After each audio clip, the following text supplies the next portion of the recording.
Let's make our own spike lute out of homemade materials now. Here's what you'll need. 2 rubber bands,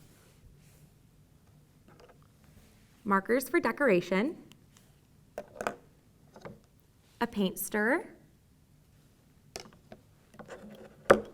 scissors, tape, a small box, and a spare piece of cardboard. The first step is we're going to make a cardboard bridge. We'll need to use our scissors to cut the bridge to the size of our box. We want to make sure it's big enough to cut some slits into the top, but we also don't want to make it too big so it doesn't fit on our box. I'm going to cut this right here. Great. We'll get rid of our excess cardboard. Now we're going to fold our piece of cardboard in half, just like this. And now we're going to give it some legs so we can tape it down to our box. So just fold it on the edges right here. Perfect. So this should be what it looks like at first. And now we're going to cut 2 slits into the top. And we want to make sure that the slits don't go all the way through. We just want them big enough for our rubber band strings to fit in them. Great. You may need an adult to help you depending on how thick your cardboard is. All right. Now our last step with the bridge is we're going to tape it so it stays closed. Get our tape over here. When you're taping your bridge, make sure that you don't put the tape over the slits, just around so it stays shut. Just like this. All right. Now we're going to move on to the body of our spike lute with our small box. The first step for the body of the spike lute is to decorate it however you want.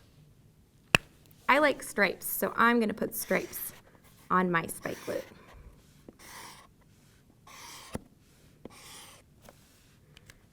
And I'm going to use one more color for fun.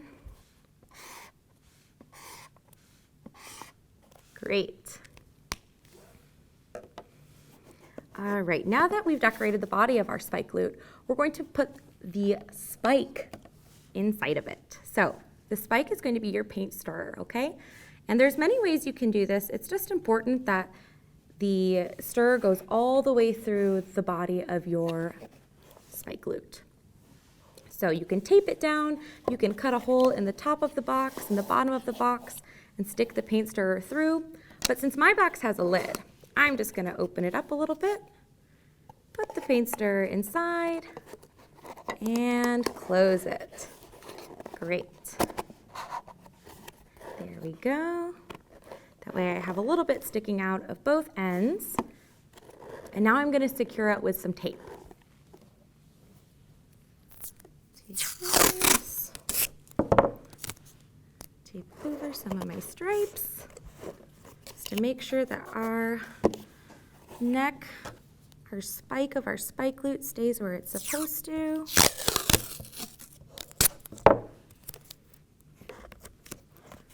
All right. All right, now that the spike of our spike lute is secured, we're going to tape the bridge down. You can put the bridge wherever you would like on the body of your spike lute. I'm going to put mine at the bottom and secure it down with some tape. All right. There we go. I'm going to put one more on there. Keep it nice and secure. Great. We're almost done. Now we're going to take our rubber bands and we're going to stretch them all the way around the paint stirrer and the box. So if your rubber band is not super stretchy, you may want to ask an adult to help you so it doesn't snap or break. Put it right around the top, around our box, over our bridge and around the bottom. Great. I'm going to do the same with the other one. So we have 2 strings around the top, around the box, around the bottom, over the bridge. Great.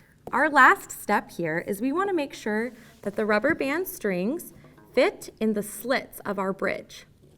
So I'm going to pull them apart and make sure that rubber band string stays in place.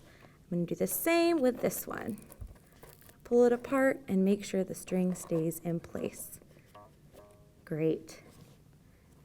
All right, now you have your very own spike lute that you can pluck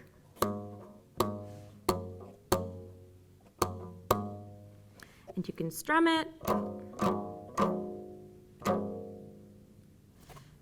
I hope you had fun. Great job.